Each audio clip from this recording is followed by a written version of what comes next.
Welcome back students, आपका स्वागत है आपके अपने चैनल में बैक टू क्लास में।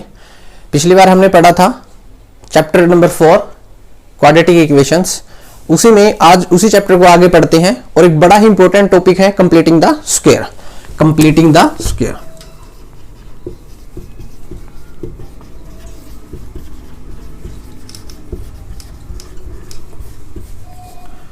कंप्लीटिंग द स्क्वायर में बेटा बड़ा इंपॉर्टेंट टॉपिक अब हो गया और भी ज्यादा हो गया, क्योंकि आपने देखा कि पिछले कई सालों से हरियाणा बोर्ड में कंप्लीटिंग द स्क्वायर का नाम नहीं था, बट अब की बार कंप्लीटिंग द स्क्वायर के ऊपर उसने एक कंप्लीट क्वेश्चन दिया आप लोगों को, और जहां आपको उम्मीद नहीं थी वहीं आपके नंबर कटने शुरू हो गए। तो अब हरियाणा बोर्ड हो या फिर सीबीएसई बोर्ड हो या फिर कोई और अदर एग्जाम हो, उसके लिए आपको कंप्लीटिंग द स्क्वायर समझना है। बस वीडियो को शुरू से लेके लास्ट तक देखो, स्टेप बाय स्टेप चीजें सीखो और आपका कंप्लीटिंग द स्क्वायर क्या हो जाएगा, कंप्लीट हो जाएगा। बस कुछ मिनटों में आप इसका आंसर निकाल देंगे। तो आइए देखते हैं, स्टेप बाय स्टेप देखते हैं। आपके लिए क्वेश्चन है 2x का square minus 7x plus 3। 2x का square minus 7x plus 3 is equal to 0। ये एक ऐसी आपको एक इक्वेशन मिलेगी जिसका आपको करना होगा कंप्लीटिंग द स्क्वायर। मतलब क्या है कि आप उसको स्क्वायर की फॉर्म में कन्वर्ट कीजिए। अब इसके बारे में मैं पहली चीज बता देता हूं आपको, स्टेप बाय स्टेप करते हैं, बड़ा ध्यान से देखिएगा। फर्स्ट स्टेप हम यहां लिखते हैं, first step first check quadratic equation. क्या करना आपको, चेक क्वाड्रेटिक इक्वेशन। अब क्वाड्रेटिक इक्वेशन को चेक करना कैसे है, जैसा कि आपने पिछली वीडियो में देखा था। क्वाड्रेटिक इक्वेशन कैसे चेक करेंगे कि उसकी हाईएस्ट पावर कितनी मिलनी चाहिए, 2। उसकी हाईएस्ट पावर 2 है, इसका मतलब क्वाड्रेटिक इक्वेशन है। दूसरा स्टेप, ठीक है। अब सेकंड स्टेप की तरफ चलते हैं। मुझे ये जो एक्स स्क्वायर है इसके सामने कुछ नहीं चाहिए बेटा, इसके सामने मुझे 1 चाहिए। बस आप इतना सा काम किए में हेल्प कर दो मेरी कि ये जितनी भी इक्वेशन है इसमें जो एक्स स्क्वायर है उसके सामने मुझे क्या चाहिए, 1 चाहिए। ठीक है, तो 1 लाने के लिए अब मुझे इसको कितने से डिवाइड करना पड़ेगा, 2x स्क्वायर है तो 2 से ही डिवाइड करना पड़ेगा। और मैथ्स का जो रूल है वो सभी को क्या करेगा, डिवाइड करेगा। क्या करेगा बेटा, डिवाइड करेगा। तो अब आप देखो 2 से 2 कैंसिल, क्या बचेगा आपका, x का square minus 7/2 7/2x plus 3/2 is equal to 0। ये आपका second step. To make the coefficient of x square is 1। To make the coefficient of x square is 1, कि हमें x स्क्वायर का कोफिशिएंट 1 बनाना है। क्या बनाना है, 1 बनाना है। तो अब आगे देखो भाई, अब 1 भी बन गया हमारा, सिर्फ आगे क्या करना है, अब आगे कुछ नहीं है, सिंपल सी बात है, डिवाइड का फॉर्मूला करते हैं एक बढ़िया सा। मतलब क्या है कि कुछ चीजों को इधर कुछ चीजों को उधर, जो एक्स एक्स वाले हैं उनको हम लिखेंगे बेटा इधर, और जो बाकी वाले हैं हम उन्हें फेंक देंगे दूसरी तरफ में, उठा के उधर छोड़ दो। जो प्लस का था वो उधर जाने के बाद किसका हो गया, माइनस का हो गया। अब स्टेप नंबर 3, बड़ा ध्यान से देखते जाओ, बड़ा इजी सा क्वेश्चन है। बस इसका एक हवा बना रखा है कि भी कंप्लीटिंग द स्क्वायर आएगा, पता नहीं क्या हो जाएगा। कंप्लीटिंग द स्क्वायर है या फिर हाउ है, खा जाएगा आपको, कुछ भी नहीं होगा। इसके बाद आपको क्या करना है, इसके बाद आपको कोफिशिएंट ऑफ x को उठाना है, half the coefficient of x square, half the coefficient of x।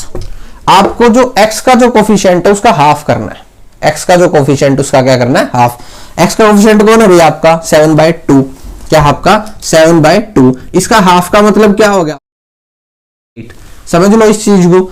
अगर मान लो आपको ये बोला जाए 4 का हाफ कीजिए तो आप क्या लिखते हैं, 4/2, या फिर इन अदर वर्ड्स आप इसे लिखते हैं 1/2। दोनों ही सिचुएशन में आपका आंसर क्या आएगा, सेम। तो आपका क्या होगा, 7। Step number 4, step number 4,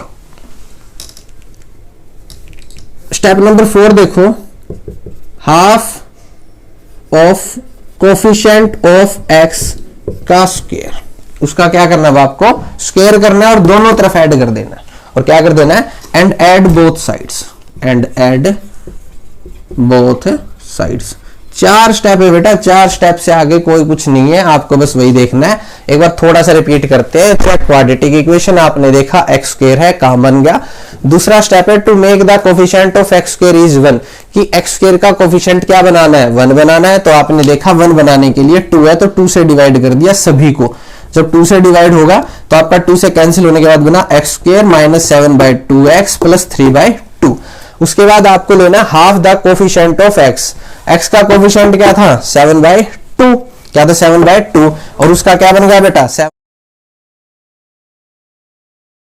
fourth है इसी का क्या कर दो स्क्वायर और दोनों तरफ जोड़ दो। तो चलो जोड़ते हैं, x square minus 7/2x plus 7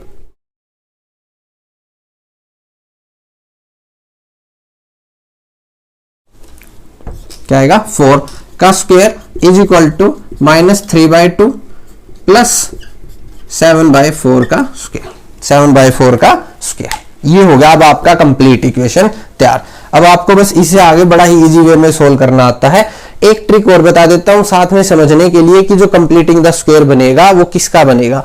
यहां x के सामने किसका सिंबल है माइनस का, तो ये जो फॉर्मूला बनेगा आपका माइनस का बनेगा। अगर x के सामने जो सिंबल है प्लस का होता तो आपका फॉर्मूला किसका बन जाता प्लस का।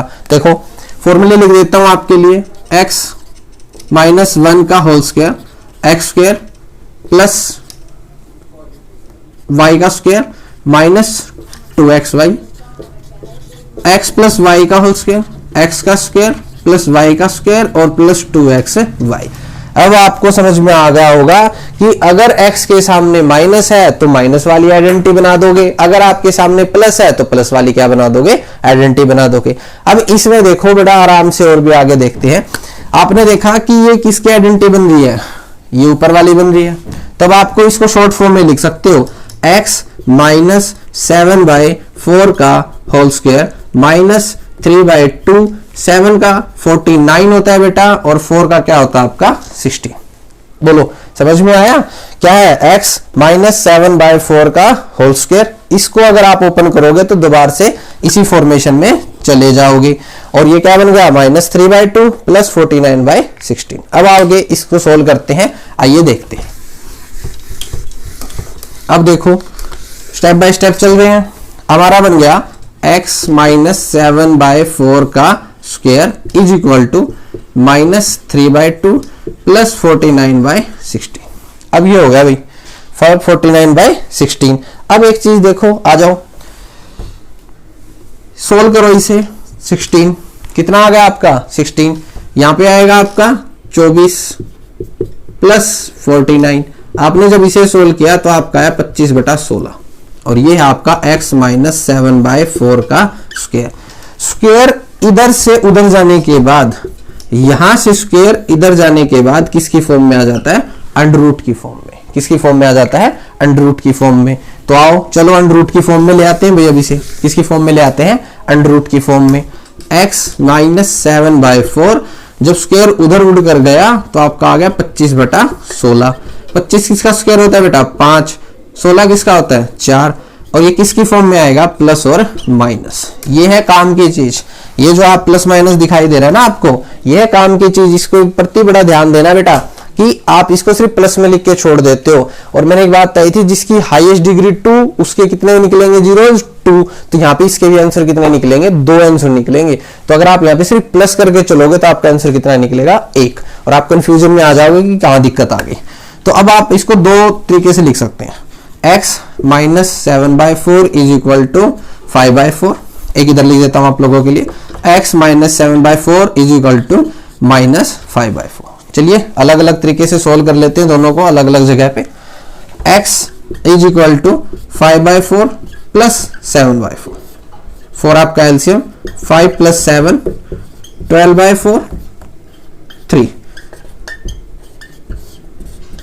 x की वैल्यू कितनी आ गई बेटा 3। अब आगे इसकी तरफ देखो, x is equal to minus 5/4 plus 7/4, 4 LCM minus 5 plus 7 2/4। Answer आ गया बेटा आपका 2। x is equal to 1/2।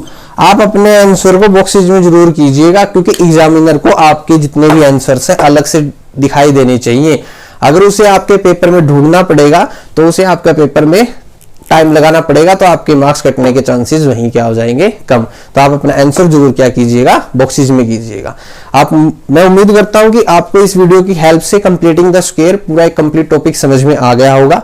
आप टॉपिक को समझिए, वीडियो को देखिए, शेयर कीजिए, लाइक कीजिए, सब्सक्राइब कीजिए और देखते रहिए और आगे की एक्सरसाइजेज के लिए हमारे साथ बने रहिए। Thank you.